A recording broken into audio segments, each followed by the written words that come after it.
La luz es ciertamente un fenómeno físico de gran interés para la ciencia. Es una forma de energía que ilumina las cosas y las hace visibles.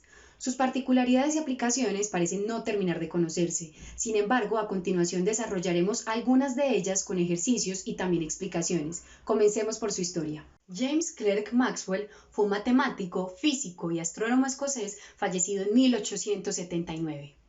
A Maxwell se le considera como el científico del siglo XIX con mayor influencia en la física del siglo XX. Este fue ciertamente un investigador precoz que encontró la manera de unificar 150 años de conocimiento, expresando los principios sobre la electricidad, el magnetismo, la óptica y su interrelación física. De manera increíble, Maxwell solo necesitó recurrir a la herramienta matemática para deducir a las que hoy conocemos como leyes de Maxwell del electromagnetismo.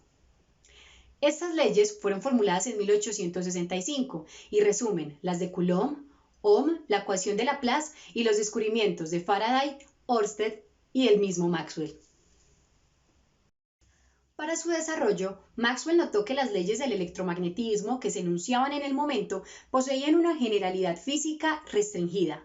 Notó una ausencia de simetría de escritura en la ley de inducción de Faraday, que establece que un campo magnético variable con el tiempo es un generador de campos eléctricos, pero notaba que no se enunciaba que campos eléctricos variables con el tiempo pudieran ser generadores de campos magnéticos. Para él faltaba un término en la ley de Ampère que asegurara precisamente esta simetría. Es por esto que Maxwell recurre a la ley de Ohm para la descripción de la densidad de corriente y llega a definir su divergencia. El hecho de que fuera válido solamente para corrientes de conducción estacionarias era un indicador de la falta de generalidad, por lo que recurre a la ley de conservación de carga eléctrica, obteniendo precisamente la variación temporal del campo eléctrico y además definiendo la corriente de desplazamiento, un término asociado a campos eléctricos variables con el tiempo que no implica un transporte de carga. Maxwell establece entonces la corriente eléctrica generalizada considerando la corriente debida al transporte de carga como fuente de campos magnéticos y la corriente de desplazamiento, concluyendo que la corriente eléctrica generalizada era el generador completo de los campos magnéticos cuyo término de corriente de desplazamiento era el generador no material.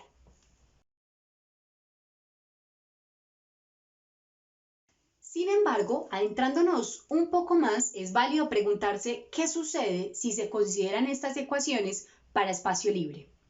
Las ecuaciones tomarían la forma que se muestra en la pantalla. Ambos campos serían variables con el tiempo y la variación de cada uno en un punto del espacio genera la variación del otro en el mismo punto. Pero entonces, ¿qué forma están tomando? Pudo llegar a estas ecuaciones, describiendo entonces ecuaciones de onda y definiendo finalmente a la luz como una onda electromagnética. Katherine Johnson decía que todo es física y matemáticas, no excluía una de la otra. Sin embargo, el caso de Maxwell es particular y sorprendente, pues él parte de modelos matemáticos y realiza interpretaciones físicas para posteriormente modificar aquellos modelos, que increíblemente describían el fenómeno real. Todo ello sin recurrir a la experimentación, pudiendo entonces resaltar el papel crucial que cumplen las matemáticas en la investigación de los fenómenos del mundo, ya que permiten retratarlos, enunciarlos e incluso relacionarlos, a la vez que les otorga un papel protagónico en el que pueden constituirse como punto de partida en la interpretación de fenómenos. Ciertamente, la física habla el lenguaje de las matemáticas, pero las matemáticas por sí mismas son un lenguaje codificado de la naturaleza. Bajo ciertas condiciones, la luz puede atravesar algunos cambios en su dirección o velocidad. Tal es el caso del fenómeno que conocemos como refracción. Esta puede definirse como el cambio en la dirección experimentado por la onda cuando ésta pasa de un medio a otro y se debe a la distinta velocidad de propagación que tiene la luz en los diferentes medios materiales. Si dividimos la velocidad de la luz en el vacío entre la que tiene en un medio específico, obtenemos un valor que llamamos índice de refracción de ese medio. Analicemos esta situación desde su representación. Veamos.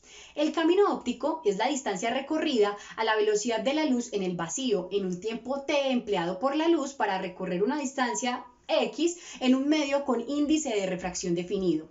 En la imagen podemos apreciar distintos elementos: rayo incidente, rayo refractado y la normal a la superficie, todos estos en un mismo plano y en función de los cuales podemos expresar el camino óptico, cuya derivada respecto a X es precisamente la ley de refracción de Snell.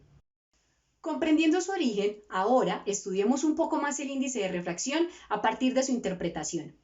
Teniendo en consideración que la velocidad de la luz en el vacío es mayor que en cualquier medio, es necesario referirse a las densidades ópticas de todos los medios, hasta el vacío, lo que puede conseguirse precisamente a partir de la definición y el concepto de índice de refracción. El hecho de que la velocidad de la luz en un medio material sea menor que en el vacío implica que la longitud de onda sea también más corta. La longitud de onda se puede expresar mediante la ecuación que vemos en pantalla, así como la frecuencia. Esta es la misma en el medio material como en el vacío, porque se refiere al número de ondas que pasan por un punto por unidad de tiempo, y el número de ondas que pasan a través del material es igual al número de ondas que llegan a la superficie. Las ondas deben entonces ser más cortas en el material. Este índice es particular para cada material, por lo que describe el comportamiento de este frente a las ondas electromagnéticas que se propagan a través de él. Es una medida para conocer cuánto se reduce la velocidad de la luz al atravesar dicho material. Por tanto, cuanto mayor sea el índice de refracción de un medio, menor será la velocidad de la luz al atravesarlo y menor será la longitud de las ondas. Analicemos ahora una de sus aplicaciones. Podemos apreciar dos instrumentos ópticos que usan prismas de ángulo recto. Veamos por qué se comportan como espejos perfectos. Bien, para comenzar, tengamos claras o presentes algunas definiciones. La primera, que los prismas ortogonales desvían en 90 grados los rayos perpendiculares a la cara de incidencia. Y la segunda, que un espejo perfecto es un espejo teórico que refleja la luz perfectamente. Comencemos entonces por el análisis del periscopio y consideremos dos medios, aire y vidrio. El primer rayo incidente, en el punto 4, presenta refracción al cambiar de medio y velocidad. Sin embargo, no cambiará de dirección, pues el ángulo de incidencia es de 0 grados. Al incidir en la hipotenusa del prisma, el rayo experimenta una reflexión total interna, pues supera el ángulo crítico que se define a partir de la ley de Snellius y que representa el valor angular a partir del cual no hay refracción. Este ángulo crítico alcanza un valor aproximado de 41 grados y el ángulo con el que el rayo incide sobre la hipotenusa del prisma es de 45 grados, pudiendo asumir entonces que se trata de una reflexión total interna. Finalmente, se experimenta otra refracción sin cambio de dirección. El proceso se repite hasta llegar al punto 3. El rayo incide una vez más con un ángulo de 45 grados, esta vez en la hipotenusa del otro prisma, experimentando una reflexión total interna, y ninguna de las refracciones presenta un cambio de dirección, por lo que la luz se refleja completamente tratándose de un espejo perfecto. Por otra parte, para el caso de los binoculares, se hablará de un prisma de porro, en el que después de dos reflexiones, el haz de luz se desvía 180 grados. Consideremos los mismos medios. Ahora,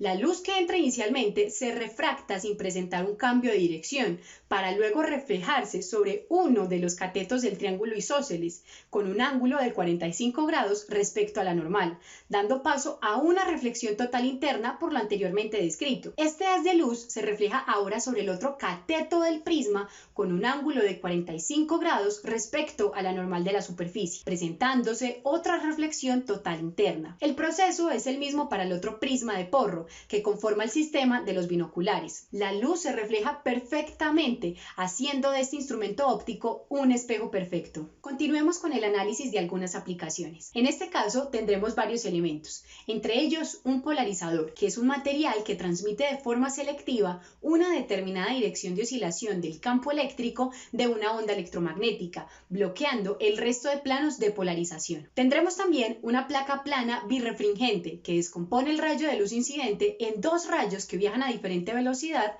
y que están linealmente polarizados de manera perpendicular entre sí, como si el material tuviera dos índices de refracción distintos. Finalmente, tenemos también un analizador. Tanto el analizador como el polarizador podrán modificar la intensidad de la luz recibida según su ángulo de polarización, mientras que el retardador o placa de birrefringencia no la modifica. Esta intensidad podrá ser calculada a partir de la ley de Melieu. Esta indica que la intensidad I de la luz polarizada que atraviesa un analizador está relacionada con la intensidad incidente. Vamos a tener dos situaciones. Primero, el polarizador cuya dirección de polarización es paralela al eje Y el analizador con dirección de polarización paralela al eje X. Al introducir la placa birrefringente se obtiene luz en el plano de salida, por lo que la dirección de polarización de la placa tendrá que ser tal que modifique la dirección de los rayos antes de llegar al analizador. Es decir, hace que estos rayos dejen de ser perpendiculares a la dirección de polarización del analizador. En una segunda situación tendremos al polarizador conservando su dirección de polarización, la placa no será rotada, pero el analizador se girará a un ángulo de pi4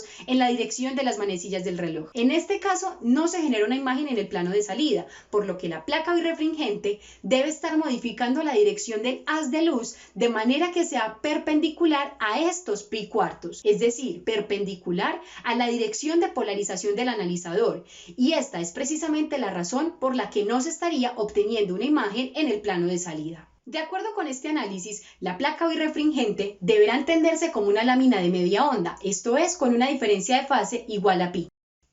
Ahora, si igualamos nuestra diferencia de fase pi a 2pi sobre lambda multiplicado por el delta del índice de refracción y multiplicado por el espesor de la lámina, obtendremos que este delta del índice de refracción será igual a lambda dividido 2 veces el espesor de la lámina, esto es igual a 1.25. Ahora, analizando la irradiancia o intensidad de la luz, tenemos que esta se encuentra en el plano de entrada con una irradiancia I sub 0. Pasa por el polarizador y obtiene una irradiancia I sub 0 medios. Recordemos que la placa birrefringente no modifica la irradiancia de esta, por lo que el haz de luz incidirá en el analizador con una irradiancia de I sub 0 medios. La irradiancia máxima se obtendrá cuando la dirección de polarización del analizador coincida con la de la placa birrefringente. Esta se obtendría girando el analizador otros pi4 en dirección de las manecillas del reloj, obteniendo un ángulo de 0 grados respecto al eje de la placa de birrefringencia y por tanto una irradiancia máxima de I sub 0 medios. La elaboración de este video me ha permitido desarrollar y también reforzar habilidades comunicativas y de asociación de conceptos. Asimismo, me permitió explorar habilidades en un campo que hasta ahora era desconocido para mí, que es el de la edición de videos. En términos de fortalezas, siento que estuvo primordial el compromiso que tuve con la actividad, de manera que quería entender los conceptos para poder explicarlos de manera correcta y realizar un video que fuera entretenido y también explícito y muy explicativo con todos los conceptos asociados. Sin embargo, una debilidad que noto y que puedo concluir del proceso es que no pude profundizar en aquellos temas que se trataron en clase y que no estuvieron relacionados con los puntos del video. Es decir, siento algunas carencias o cierta falta de dominio en los otros temas que no estuvieron relacionados con los puntos que desarrolla acá. Las aplicaciones, fenómenos y explicaciones que hemos discutido representan una muy pequeña parte de todo lo que comprende el estudio de la luz como onda electromagnética. Sin embargo, hemos podido darnos cuenta de la importancia y el papel que cumple la óptica en el avance y desarrollo tecnológico y también científico, así como en el desarrollo ingenieril. Muchas gracias por su tiempo y por su atención.